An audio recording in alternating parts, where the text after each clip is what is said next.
हम लोग simple average profit से हटकर अब वेटेड एवरेज प्रॉफिट की ओर आ गए हैं। वेटेड एवरेज प्रॉफिट में हम लोग को ध्यान देना होगा कि वेट से ही मल्टीप्लाई और वेट से ही डिवाइड करते हैं।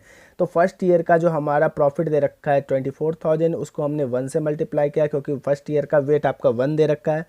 सेकेंड ईयर के प्रॉफिट को आपने 2 से मल्टीप्लाई किया क्योंकि सेकेंड ईयर का जो वेट दे रखा है वो 2 दे रखा है। थर्ड ईयर का वेट जो आपको दे रखा है 3 दे रखा है, इसलिए थर्ड ईयर के प्रॉफिट को हमने 3 से मल्टीप्लाई किया।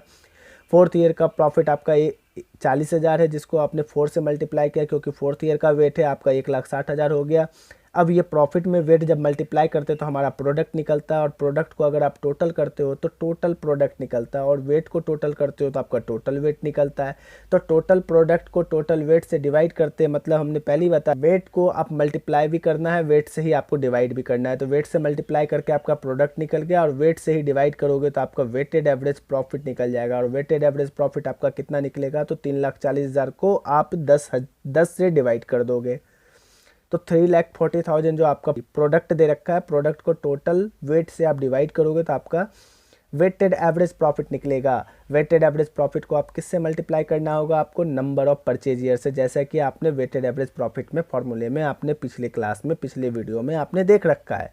तो weighted average profit multiplied by number of purchase year. तो वेटेड एवरेज प्रॉफिट जो हमारा निकला है वो 34,000 निकला है। 34,000 आपने लिख दिया, और नंबर ऑफ परचेज ईयर आपका बता रखा है। नंबर ऑफ परचेज ईयर आपका 5 दे रखा है, आप अच्छे से देखो बुक में क्वेश्चन में, तो आपको दे रखा है 5 ईयर का।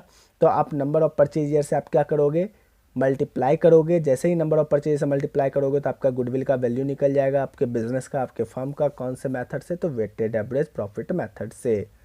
हम लोग एक और क्वेश्चन देखेंगे, इस क्वेश्चन को एकदम ज़रूर और अच्छे से देखिए क्योंकि ये क्वेश्चन जो है हर समय बच्चे फंसते हैं, इसलिए मैं इस क्वेश्चन को लेके आया हूँ। तो ध्यान देना है बाबू लोगों को। 5th क्वेश्चन पे जो वेटेड एवरेज प्रॉफिट मेथड से रिलेटेड है। 20,200 बता रखा है। सेकेंड ईयर का प्रॉफिट आपका 24,800 बता रखा है। थर्ड ईयर का प्रॉफिट जो आपका बता रखा है वो 20,000 बता रखा है। एंड फोर्थ ईयर का जो प्रॉफिट बता रखा है वो 30,000 बता रखा है। लेकिन कुछ और भी एडिशनल इन्फॉर्मेशन दे रखे हैं। उन्होंने बोला है क्या कि आपने मैनेजमेंट कॉस्ट को नहीं घटाया हर एक साल। तो मैनेजमेंट कॉस्ट जो होता है वो नॉर्मल खर्चे होते हैं, अगर आपने नहीं घटाया है तो ये गलत चीज़ है, आपको घटाना ही पड़ेगा। तो नॉर्मल खर्चे सब में से घटेंगे, तो 4800 सब में से घटाया है, और सब में से घटाने के बाद हमारा प्रॉफिट घट के इतना बच गया, क्योंकि ये नॉर्मल खर्चे हैं। नॉर्मल खर्चों को हम लोग घटाते हैं मैनेजमेंट कॉस्ट, क्योंकि ये ऑफिस खर्चे हैं। चलिए अब नेक्स्ट बता रखा है कि 1986 में एक 6,000 का आपको क्या खरीदा गया है, एक कैपिटल एक्सपेंडिचर किया गया है, एक रिपेयर किया गया है जो हेवी रिपेयर है। तो रिपेयर हेवी हो जाता है तो वो कैपिटल एक्सपेंडिचर हो जाता है, और कैपिटल एक्सपेंडिचर मतलब एसेट्स होता है। कैपिटल एक्सपेंडिचर का मतलब क्या होता है, एसेट्स। और एसेट्स जो हुआ वो खर्चा हुआ ही नहीं, जब जो खर्चा ही नहीं है वो एबनॉर्मल खर्चा, और एबनॉर्मल खर्चे को हम लोग जोड़ देते हैं। तो एबनॉर्मल खर्चे को हमने जोड़ दिया है, तो बाकी ईयर का प्रॉफिट तो वैसे ही रह गया, लेकिन इस ईयर का जो प्रॉफिट होगा 1986 का वो आपका बढ़ेगा, क्योंकि ये खर्चा था नहीं। लेकिन हाँ एक बात है कि ये जो एसेट्स है, इस एसेट से रिलेटेड अगर डेप्रिसिएशन बता रखा है तो डेप्रिसिएशन आपको घटाना पड़ेगा। तो ये जो एसेट्स खरीदा गया था वो 1 सितंबर को किया गया था, और कैलेंडर ईयर के अकॉर्डिंग आपको 1 सितंबर से लेकर 31 दिसंबर तक इस एसेट्स का यूज हुआ होगा, और यूज हुआ होगा तो इस पर डेप्रिसिएशन लगा होगा। तो डेप्रिसिएशन का निकाल कर हमने कैलकुलेट करके आपको 200 रुपया यहाँ पे घटा दिया। लेकिन एक बात याद रखना है, जब इस ईयर 6,000 का एसेट्स आपका बढ़ता है तो निश्चित है ना, जिसको आप यूज ही नहीं कर रहे थे इस बार एक आपको यूज करना पड़ा एसेट्स, तो मतलब नेक्स्ट ईयर भी वो एसेट्स जाएगा ही जाएगा। तो नेक्स्ट ईयर जो एसेट्स जाएगा तो नेक्स्ट ईयर भी यूज होगा वो एसेट्स। तो वो जो एसेट्स यूज होगा ना, तो उस एसेट्स का भी जो डेप्रिसिएशन है वो भी तो आपको घटाना पड़ेगा। लेकिन डेप्रिसिएशन निकालने का 2 मेथड है, एक तो डिमिनिशिंग मेथड है, एक फिक्स मेथड है। तो यहाँ पे डिमिनिशिंग मेथड दे रखा है, इसलिए आप क्या करोगे, 6,000 में 200 घटा दोगे, जो बचेगा 5800 का 10% निकालोगे, 580 रुपया हो जाएगा, 580 रुपीज़ हो जाएंगे।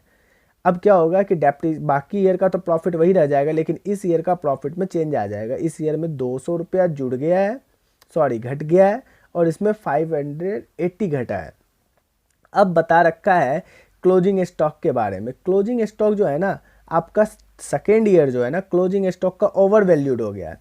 क्लोजिंग स्टॉक, एक बात याद रखना है कि क्लोजिंग स्टॉक हमेशा इनकम की तरह ट्रीट होता है। इनकम अगर ओवर चार्ज हो जाए ना तो प्रॉफिट को वो बढ़ा देगा। इनकम अगर ज़्यादा हो जाए, मिस्टेक से आप 5 रुपया लिखना था, आपने 7 रुपया लिख दिया, तो 2 रुपया ज़्यादा लिख दिया। 2 रुपया जैसे ही ज़्यादा लिख दोगे तो इसका मतलब ये पक्का हो गया कि आपका प्रॉफिट 2 रुपये से ज़्यादा हो गया होगा, तो आपको उसको कम करना होगा सही लाने पर। तो आप क्या करोगे, उसको घटाओगे। तो क्या होगा, ओवर वैल्यूड क्लोजिंग स्टॉक को इस कारण सेकेंड ईयर में घटाया गया। पहले तो प्रॉफिट 20,000 था, उसमें से घटा दिया गया, ठीक है।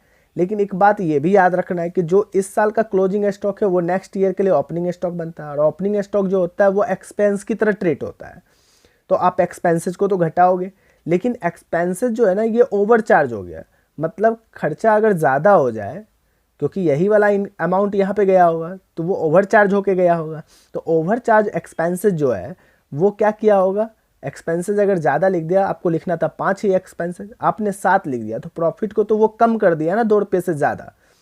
मतलब प्रॉफिट को वो और कम कर दिया, घटना था 5 ही रुपया, आपने 7 रुपया घटा दिया, 2 रुपया ज़्यादा घटा दिया। तो इसका मतलब उसको सही लाने के लिए आपको क्या करना पड़ेगा कि आपको उसको जोड़ना पड़ेगा 2 रुपये से। 2 रुपया जोड़ दोगे तो फिर वो सही हो जाएगा, तो एडजस्ट हो जाएगा। तो अगले साल जो है ना, जो इस ईयर का क्लोजिंग स्टॉक था, नेक्स्ट ईयर के लिए ओपनिंग स्टॉक था, इसलिए क्लोजिंग स्टॉक इनकम था ओवर चार्ज, इसलिए घटा दिया गया। क्लोजिंग ओपनिंग स्टॉक जो था वो ओवर चार्ज एक्सपेंस था, इसलिए उसको हमने जोड़ दिया। अब जो हमारे पास आया, ये टोटल जो आया हमारे पास एक्चुअल एडजस्टेबल प्रॉफिट आया, मतलब अब एडजस्ट करने के बाद प्रॉफिट आया। अब फर्स्ट ईयर के प्रॉफिट को 1 से मल्टीप्लाई कर देंगे, सेकेंड ईयर के प्रॉफिट को 2 से मल्टीप्लाई कर देंगे, थर्ड ईयर के प्रॉफिट को 3 से मल्टीप्लाई कर देंगे, फोर्थ ईयर के प्रॉफिट को हम 4 से मल्टीप्लाई कर देंगे। इसका रीज़न ये है कि ये वेटेड एवरेज प्रॉफिट मेथड से बनाया जा रहा है।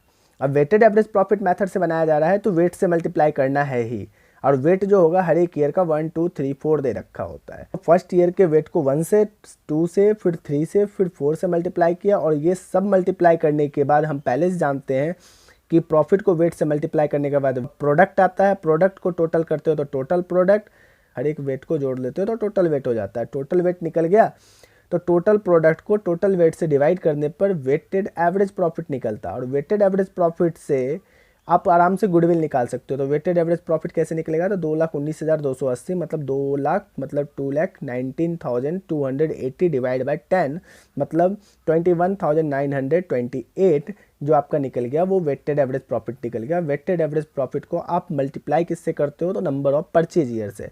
तो गुडविल बराबर क्या हो जाएगा, weighted average profit multiplied by number of purchase year. तो वेटेड एवरेज प्रॉफिट आपका 21,928 दे रखा है, इसको मल्टीप्लाई आपने 3 से किया तो आपका जो निकला है वो गुडविल निकला है आपके फर्म का। और ये जो लास्ट क्वेश्चन में बताया, ये लास्ट क्वेश्चन बहुत सारे बच्चों का प्रॉब्लम रहता है। इस एडजस्टमेंट करने में बच्चों को बहुत सारे प्रॉब्लम आते हैं, इसलिए मैंने इस क्वेश्चन को एकदम ज़रूरी से टच किया है। लेकिन हाँ, अमाउंट और ईयर अलग अलग हो सकता है अलग अलग बुक में, लेकिन तरीका यही है आपको कैलकुलेट करने का। ये ज़्यादा दे रखा होता है, इसलिए कंफ्यूज होने वाली कोई बात नहीं है। तो हम लोग नेक्स्ट वीडियो जो बनाएंगे वो super profit method and capitalisation method से रिलेटेड क्वेश्चंस आएंगे आपके पास, और इस क्वेश्चन से रिलेटेड अगर अब भी प्रॉब्लम रह जाते हैं तो उस क्वेश्चंस को आप व्हाट्सएप पे पूछ सकते हो। तो थैंक यू वेरी मच। आगे आप लोग क्वेश्चन बनाओ, जितना ज़्यादा बनाओगे उतना आपके लिए अच्छा होगा, बेनिफिट्स होगा। Thank you.